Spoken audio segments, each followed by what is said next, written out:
I think the mindset that you win or lose is the biggest reason why negotiations tend to fail. That's definitely pretty concise.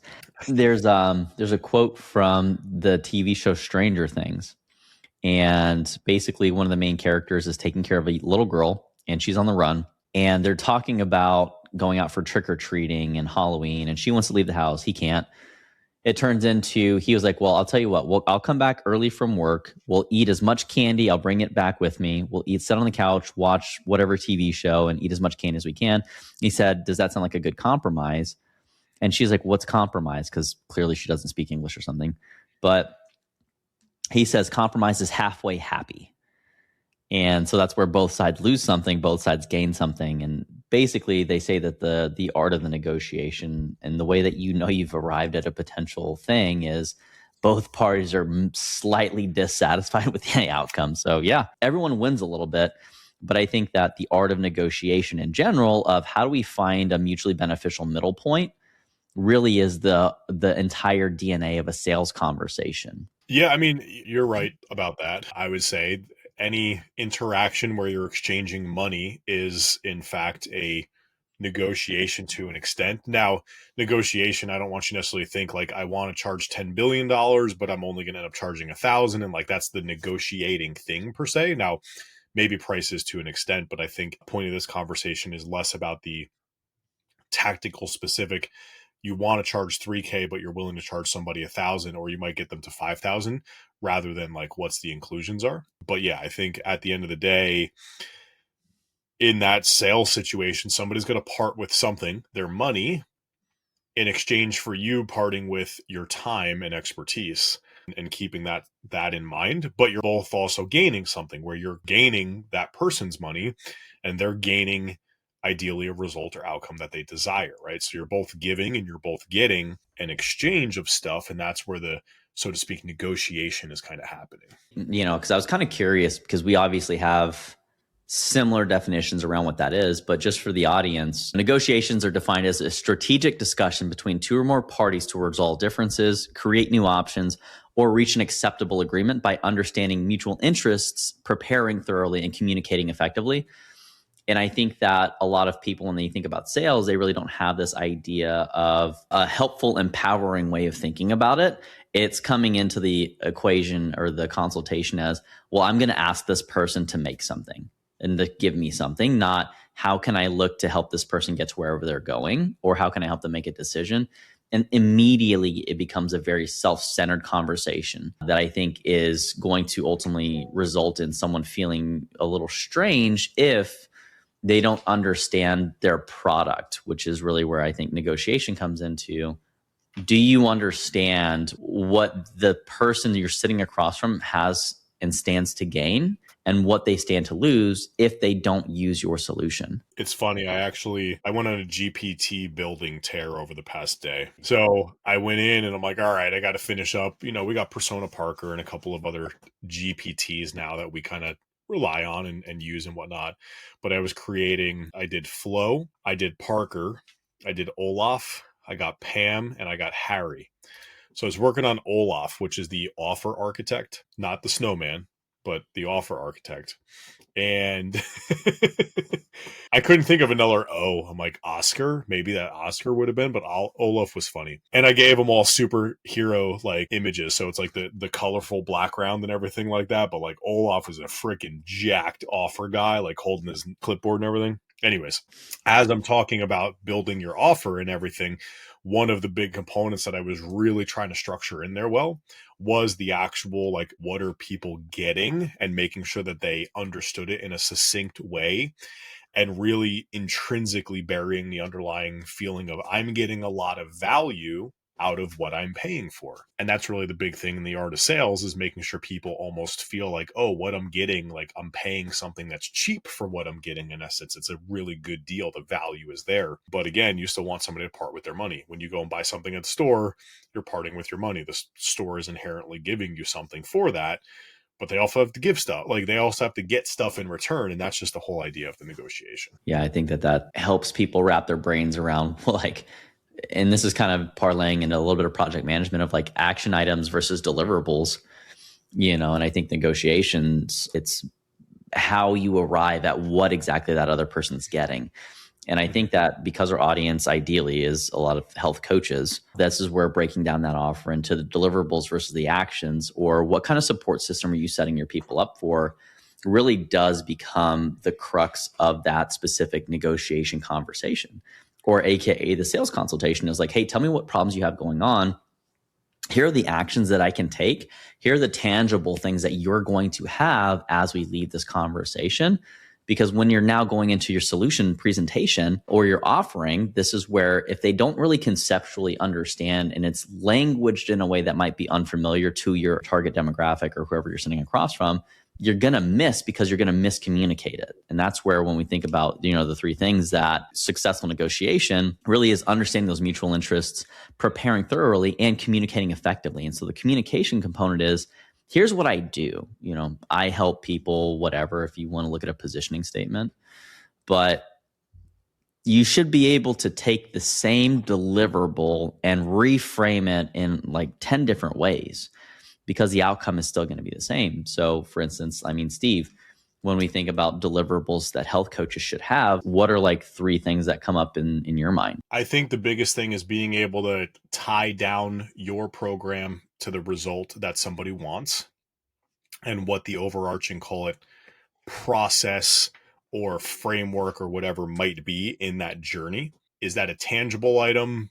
Maybe not so much, but the thought process that somebody can kind of latch onto and buy into, I think is going to be the thing. In terms of that, the next thing is going to be what the support system and structure in place is going to be. So if you're doing one-on-one weekly calls, if you're doing group calls, if you're doing async check-ins through text messages and voice notes or Slack, whatever that might be, making sure that somebody understands how they're going to receive feedback and how they can ask questions and how they can engage with you is going to be important. And I think the last one is, with anything that you're trying to deliver a result, what are those milestone situations and how do those things go? Are you going to be having conversations every 4 weeks, 6 weeks, 8 weeks, 3 months, whatever the right thing for you is? Are you doing blood work? Are you jumping on a scale? Are you doing an in-body weekly? Like, what does that process look like for the feedback of if all this effort, time, energy, money, stuff like that is working, / or do we need to make some changes? So I would say from a delivering results perspective, those are high level, the three knee jerk that come to mind. Yeah. Well, and I think it's also when you think about the nature of the outcome and creating different avenues to get there, it's good, better, best, best being a done for you, where we will have more deliverables because you need resources. And then we will also pair that with a high delivery AS, or accountability support system. Got to have that ass. If you're not doing a done for you, then you're doing a done with you, which would be the next step down. So good, better, best, best being done for you, better being a done with you, and then good being a do it yourself, where you have a full host of resources and you have to then kind of navigate what those resources are going to do for you at various points in your journey. And that's why having a coach is so very helpful. If you're wondering what the value proposition is, a coach is the proverbial GPS on a client's goal, where if they don't have one, like a GPS is turn by turn guidance. You make a wrong turn, there's a traffic jam, there's some kind of environmental limitation. You're trying to figure out how long it's going to take. A coach is going to help navigate all that, which is why it's a done with you and a done for you, or better and best solution. But when you think about having a good solution, this is where a lot of people can go and find their own programs, their own plans. And when I say their own, I mean ones that are online. You can go Google, hey, what's a weight loss plan? It's not going to give you the same turn-by-turn guidance. And so if you don't have enough understanding of yourself, the general process and the expected outcomes of each phase or each item, and you're struggling to figure out, why is this relevant? Why is this important? Or if you're getting frustrated, you're not making progress, that's where you would probably want to go with a done with you or done for you option. Now, that's probably what I would say the three deliverables are when you consider. It depends on the amount of resources allocated to the project. That all makes sense. And I think the biggest takeaway here is, usually people want to get something if they give something.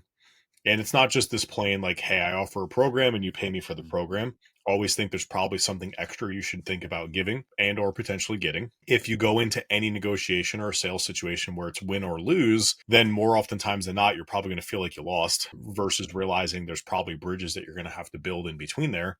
And at the end of the day, it really just comes down to tying down very strategically what you're wanting that person to give into the result that they desire.